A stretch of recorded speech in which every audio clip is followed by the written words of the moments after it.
और ये अल्लाह करे कि जंगबंदी हो जाए। मैं तो इसको रोज़ दुआ करता हूँ कि ये जंगबंदी हो, जल्दी हो। अब ये सीज़ फायर जो है ये है। जय श्री राम, जय श्री राम, जय श्री राम, जय श्री राम। ये तस्वीरें अमेरिका की है। उस पे मोसाद की यूट्यूब की स्टोरी पढ़ें। उसमें एक बहुत बूढ़ा सा आदमी है जो मोसाद का चीफ था, फर्स्ट चीफ था। उसने इंटरव्यू में कहा कि दुनिया में जो भी वाकया होता है, कोई बम ब्लास्ट का, टेररिज्म का, या तो हमने किया होता है या हमें पता होता है। फिलहाल के लिए हमास की टांग टूटी है, कांप रहा है हमास और कह रहा है कि 5 साल के लिए बंद करवाओ, बहुत हो गया, बहुत हो गया, क्योंकि रफा के अंदर तो घुस गया इसराइल। और इसराइल कह रहा है कि रफा को भी वैसे ही कर देंगे जैसा गाजा को करा है। एक घर नहीं मिलेगा सीधा खड़ा हुआ।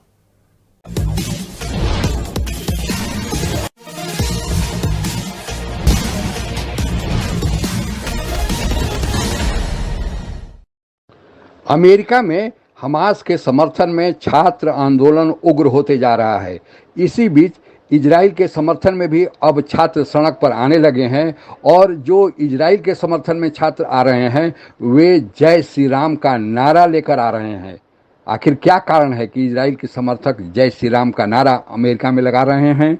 आइए जानने की कोशिश करते हैं। जय श्री राम, जय श्री राम, जय श्री राम, जय श्री राम। ये तस्वीरें अमेरिका है कि यहूदी भाई बहनों के साथ एकजुटता दिखाने के लिए भारतीय तिरंगा फहराया और फिलिस्तीनी प्रदर्शनकारियों ने भारत के खिलाफ नारेबाजी शुरू कर दी। उसके बाद हमने जय श्री राम के नारे लगाए। में इन दिनों इजराइल विरोधी और फिलिस्तीन के समर्थन में जबरदस्त प्रदर्शन हो रहे हैं। अमेरिका के कई यूनिवर्सिटी और कॉलेज में छात्र गाजा में हो रहे कथित नरसंहार के खिलाफ सड़कों पर हैं। अब तक 900 से ज्यादा छात्रों की गिरफ्तारी हो गई है। अमेरिकी सरकार पर इस बात का दबाव बनाया जा रहा है कि सरकार इजराइल को इस मामले पर फंड करना तुरंत रोके और इजराइल पर दबाव बनाए कि वो गाजा पर हमले करना बंद कर दे। और इन सब उस पे मोसाद की यूट्यूब की स्टोरी पढ़ें। उसमें एक बहुत बूढ़ा सा आदमी है जो मोसाद का चीफ था, फर्स्ट चीफ था।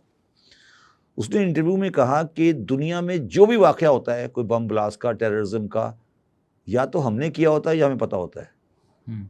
ये उसका बयान है रिकॉर्ड पर। दुनिया में, पाकिस्तान में नहीं, दुनिया में कोई वाकया जो होता है वो ऐसा नहीं हुआ जो या तो हमने किया है या हमें पता होता है कि क्या हो रहा है। ये इसराइल की मोसाद की क्वालिटी है। अब मुझे एक कहानी सुनाओ जो मैं तुमसे, अब इस कहानी को उस कहानी से मिलाओ जो तुम्हें पहले कह रहा हूं। उस दिन से नरेंद्र मोदी ने अपना दिमाग बना लिया कि अगर ये ईंट फेंकते हैं ना तो मैं पहाड़ मारूंगा, मैं पत्थर नहीं मारूंगा। ईंट का जवाब पत्थर नहीं होगा, ईंट का जवाब पहाड़ होगा। यही काम इजराइल कर रहा है, क्योंकि इजराइल ने सब कुछ दे दिया इनको। तुम्हें तुम्हारी जमीन चाहिए, तुम कहते हो कि हमने तुम्हारी जमीन ऑक्यूपाई कर रखी है, लो जमीन। तुम्हें नौकरियां चाहिए, लो नौकरी। तुम्हें पैसे चाहिए, लो पैसे। तुम्हें पानी चाहिए, फ्रेश वाटर, लो फ्रेश वाटर। तुम्हें बिजली चाहिए, लो। तुम्हें अस्पताल चाहिए, तुम सब ले लो। लेकिन फिर भी अब ये जो इजराइल का आप रूप देख रहे हैं ना, इसके फिलहाल के लिए हमास की टांग टूटी है, कांप रहा है हमास और कह रहा है कि 5 साल के लिए बंद करवाओ, बहुत हो गया, बहुत हो गया, क्योंकि रफा के अंदर तो घुस गया इसराइल। और इसराइल कह रहा है कि रफा को भी वैसे ही कर देंगे जैसा गाजा को करा है। एक घर नहीं मिलेगा सीधा खड़ा हुआ। और ये अल्लाह करे कि जंगबंदी हो जाए। मैं तो इसको रोज़ दुआ करता हूँ कि ये जंगबंदी हो, जल्दी हो। अब ये सीज़ फायर जो है ये अब सेक्रेटरी ब्लिंकन आ रहे हैं, सऊदी अरेबिया में हो रही है, ये सारे लोग आ रहे हैं। सीज़ फायर, हमास भी बात मान गई है, इसराइल भी मान गए बात, सब मान गए हैं। 2 स्टेट सोल्यूशन का ऐलान हो, और क्या चाहिए। हाँ, जंगी जराइम, जेनोसाइड का ये तो ठीक है, कतर तामीर करेगा वहाँ पे और लेकिन जो 35,000, वो तो मैंने कहा ना कि हमास के जो लोग हैं, जो भी वांटेड हैं, वो तो कहते हैं हमें पकड़ लिया जाए और हमारे ऊपर मुकदमे चलाए जाएं।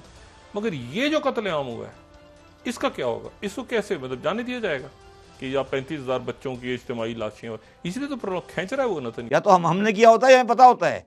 उसने ये भी कहा, उसने कहा कि हमारे बाज एजेंट ऐसे भी हैं मुल्कों में, उन्हें पता ही नहीं हमारे एजेंट हैं। उन्हें कहा ये भी नहीं पता कि हमारे एजेंट हैं। वो कहता है हम जाके कंपनी खोल देते हैं, उसको बंदे को एम्प्लॉय रख देते हैं, उसे कहते हैं यार तुम ये काम करो, वो करता रहता है बैठ के। उसे ये नहीं पता कि मेरा एम्प्लॉयर कौन है। वो कहता है कि फॉरेन कंपनी आ गई, उसने ये टिश्यू पेपर भेजने शुरू कर दिए। उसने यार टिश्यू पेपर वाले को कहा यार ये भी देखना शाहजहाँ फैसल में गाड़ियाँ कितनी गुजरती है। वो बताया था गाड़ियाँ कितनी गुजरती है। पता लगा वो इसराइली एजेंसी के लिए काम कर रहा था।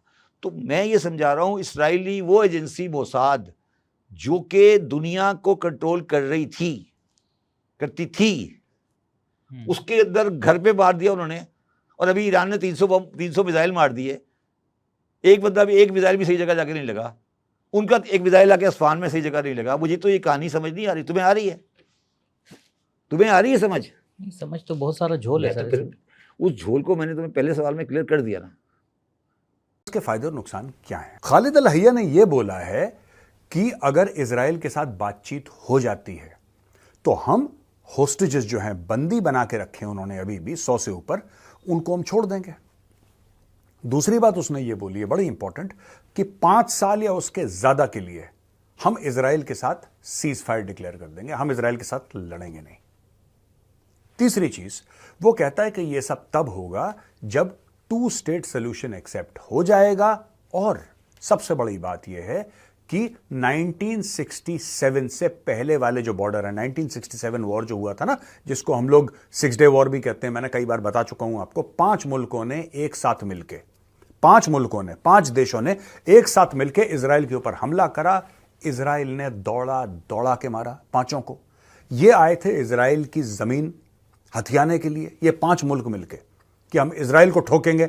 इजराइल ने इनकी जमीन ले ली, तब से रो रहे हैं कि ऑक्यूपेशन है, ऑक्यूपायर हैं, इन्होंने हमारी जमीन हथिया ली, हमारी जमीन। अबे तुम क्यों गए थे इजराइल? वहां पे शॉपिंग करने गए थे?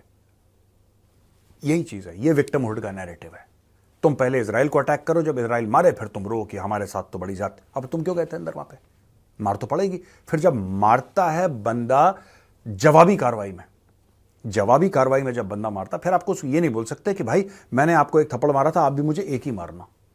फिर वो तो जूते, लात, घूंसे, चप्पल जो उसके हाथ में होगा वो करेगा। पिछले साल हमास ने जब इजराइल में घुसकर आतंकी हमले किए थे और निर्दोष इजरायलियों को न केवल उनके साथ बेभिचार, कत्लेआम किया गया था, बल्कि कई निर्दोष इजरायलियों को बंधक भी हमास के लोगों ने बना लिया था। भारत उन चंद देशों में से पहला देश था जिसने उस कुकृत्य की, जो हमास वालों ने इजराइल के साथ किया था, उसकी खुलकर भर्त्सना की थी। भारत हमेशा से ये कोशिश करते आया है कि इजराइल हमास के बीच जो युद्ध चल रहा है, या इसके पहले पिछले 3 सालों से रूस यूक्रेन युद्ध चल रहा है, इसमें युद्धबंदी हो जाए। लेकिन चूंकि अंतर्राष्ट्रीय शक्तियां नहीं चाहती हैं कि युद्धबंदी हो, जो यूक्रेन रसिया का वार है, उसके एक अपनी डायनेमिक्स है। चीन रूस को समर्थन दे रहा है और चीन चाहता है कि रूस सीधे अमेरिका से लड़ता रहे, और जो काम चीन को करना चाहिए था वह चीन अब रूस के मार्फत से अमेरिका के खिलाफ करवा रहा है।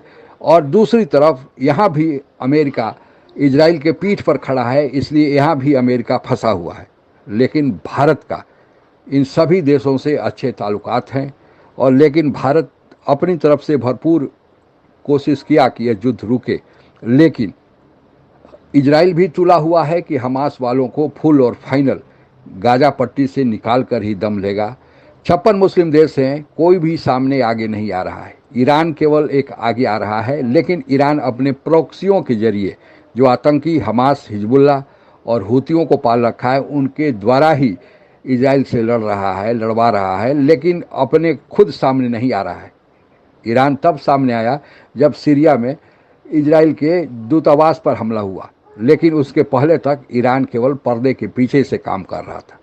भारत ने ईरान और इजराइल दोनों से कहा है कि युद्धबंदी की कोशिश की जाए, लेकिन इजराइल शायद अब की बार अंतिम युद्ध जीतना चाहता है कि इसके बाद हमेशा के लिए यह फिलिस्तीन और हमास जो मिलकर इजराइल के खिलाफ कार्रवाई करते रहते हैं, उनका समाधान हो जाए। अंतर्राष्ट्रीय जगत में अभी तक मुस्लिम देशों में भी एकता नहीं है।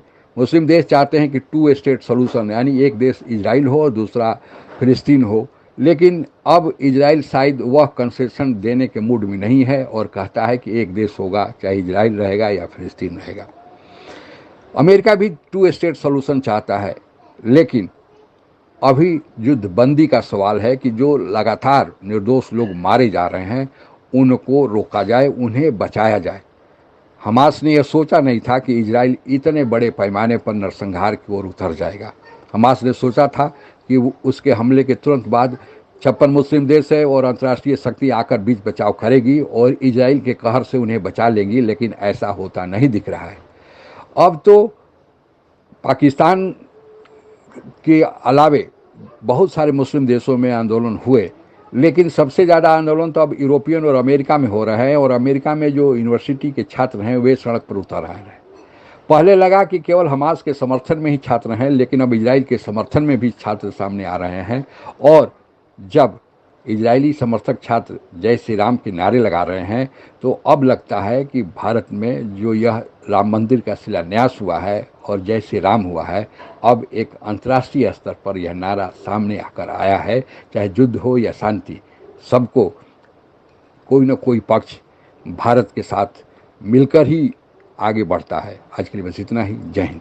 आप अगर हमसे जुड़ा रहना चाहते हैं तो कृपया मेरे चैनल को सब्सक्राइब करें तथा बेल आइकन भी दबा दें, ताकि नई वीडियो की जानकारी तुरंत आप तक पहुंच जाए। धन्यवाद। जय हिंद।